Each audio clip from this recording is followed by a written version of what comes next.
آنگ سان سوچی نوبل امن انعام سے روہنگیا قتل عام کے الزامات کے دفاع تک۔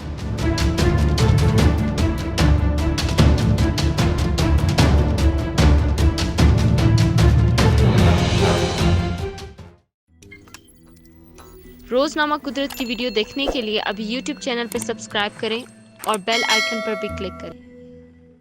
ایک زمانے میں خود ظلم کا شکار ہونے والی نوبل انعام یافتہ آنگ سان سوچی کو اب میانمار کی اقلیت روہنگیا کے قتل عام کے الزامات کا دفاع کرتے دیکھنا کسی حیران کن ستم ظریفی سے کم نہیں ہے۔ سن 2010 میں جب وہ نظر بندی سے رہا ہوئی تو اگلے آنے والے برسوں میں دنیا بھر میں شہزادوں، صدور اور وزرائے اعظم نے آنگ سان سوچی کو اپنے عالی شان گھروں میں کھلی باہوں کے ساتھ خوش آمدید کیا۔ ایک ایسی خاتون کے ساتھ وقت گزارنا جنہوں نے اپنے بالغ زندگی کا زیادہ تر حصہ جمہوریت کے حصول میں وقف کیا، کافی پرکشش بات تھی۔ دہائق کے پیس پیلس کی شان و شوکت، عالمی ہم آہنگی کے سنگ مرمر کے فرش والی یادگار میانمار کی نوبل امن انعام یافتہ آنگ سان سوچی کے لیے آرام دہ جگہ بلکہ آبائی رہائش جیسی تھی، مگر اب نہیں، اس بار لال قالین تھا، نہ خوش آمدید کہنے والی کمیٹی اور بینڈ باجا۔ اس کے بجائے گریٹ ہال آف جسٹس کے رنگین شیشوں سے اندر آنے والی روشنی اکثر ایک آسیب زدہ دکھنے والی شکل پر پڑتی، جنہوں نے انتہائی ناقابل تصور حد تک لرزہ خیز مظالم کی تفصیلات خود آ کر سننے کا فیصلہ کیا۔ ایسے افعال جو ان کی نگرانی میں ان کے ملک میں ہوئے۔ یہ مقدمہ بین الاقوامی کورٹ آف پبلک اوپینین میں 2 سال تک چلتا رہا اور اب میانمار کی اس فوج کی کارروائیوں کا دفاع کر کے آنگ سان سوچی انٹرنیشنل کورٹ آف جسٹس میں 17 ججز کے دل جیتنے کی کوشش کر رہی تھیں، جنہوں نے 15 سال تک انہیں نظر بند رکھا۔ یہ دن بھی آئے گا، پوری دنیا سمیت خود آنگ سان سوچی نے سوچا بھی نہیں ہوگا۔ عالمی انسانی حقوق کی ماند پڑتی روشن مثال کے قول و فعل کے تضاد کا یہ عالم تھا کہ وہ ان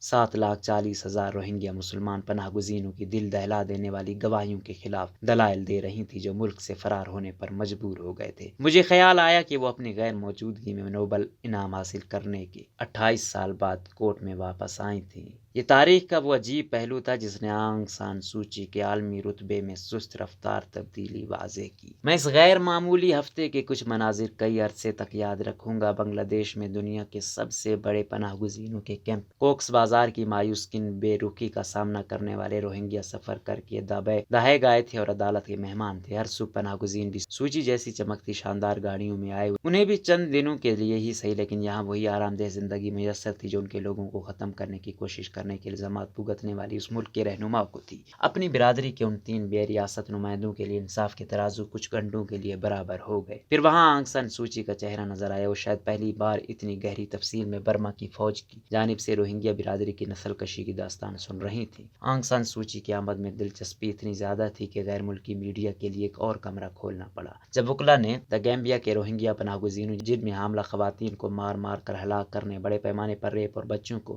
آگ میں جھونکنے جیسے واقعات کی تفصیلات پڑھنا شروع کی تو کمرے میں اداسی سے لوگوں کے سر ہلنے لگے اور ہلکی آہوں کی آوازیں آنے لگی۔ ہم نے بڑے ٹیلی ویژن پر سوچی کا چہرہ دیکھا جو میانمار کے خلاف الزامات سنتے ہوئے اکثر منجمد ہو جاتا۔ آنگ سان سوچی شاید اپنی قانونی ٹیم اور وفد کے ساتھ بیٹھی ہوں، مگر اکثر وہ بہت تنہا لگتی۔ انہوں نے اپنے آپ کو اپنی مغربی دوستوں سے الگ کر کے چین کی طاقتور گرفت میں پناہ لی ہے جو انہیں اہم معاشی حمایت کے ساتھ ساتھ اقوام متحدہ کی سیکورٹی کونسل میں سیاسی پناہ فراہم کرتا ہے۔ یہ میانمار کے مبینہ جرائم کے حوالے سے کسی بھی ووٹ پر چین کے ویٹو طاقت ہی ہے جس نے روہنگیا برادری کے لیے انصاف کا سب سے اہم راستہ بند کیا ہوا ہے۔ میں کورٹ کے باہر سوچی کی حمایت اور مخالفت میں کھڑے ہجوم کو یاد رکھوں گا۔ 5,000 میل دور میانمار سے آئے 100 سے زائد حمایتوں نے ہاتھ میں بینر اٹھا رکھے تھے اور وہ مدر سو یعنی والدہ سو کے نعرے بلند کر رہے تھے۔ مجھے کوئی شک نہیں تھا کہ سوچی کے لیے محبت حقیقی تھی۔ وہاں پر کوئی کمیونسٹ حکومت کا طرز کا ہجوم نہیں تھا جہاں لوگوں میں خوف ہوتا اور کوئی بھی نہیں چاہتا کہ وہ پہلا شخص ہو جو تالیاں بجانا بند کرے، بلکہ انہوں نے ایک پرانا گیت گایا جو گزشتہ فوجی آمریت پر تنقید تھی۔ اس کے علاوہ گیتوں کی ایک منظور شدہ فہرست دی گئی اور سوچی کی نیشنل لیگ فار ڈیموکریسی نامی پارٹی کے پرچم لہرانے پر پابندی لگائی گئی۔ شاید یہ اس لیے کیا گیا تاکہ دہائق میں سوچی کے آنے سے NLD کو فائدہ ہونے کا تاثر ختم کیا جا سکے، لیکن کسی شبے میں نہ رہیں، قوم کے دفاع نے انہیں میانمار میں اگلے سال کے عام انتخابات سے پہلے ہی بڑا حوصلہ دے دیا۔ میں نے کورٹ میں 3 تصاویر دیکھیں جو اہم معلوم ہوئی۔ ان دن نامی گاؤں میں قتل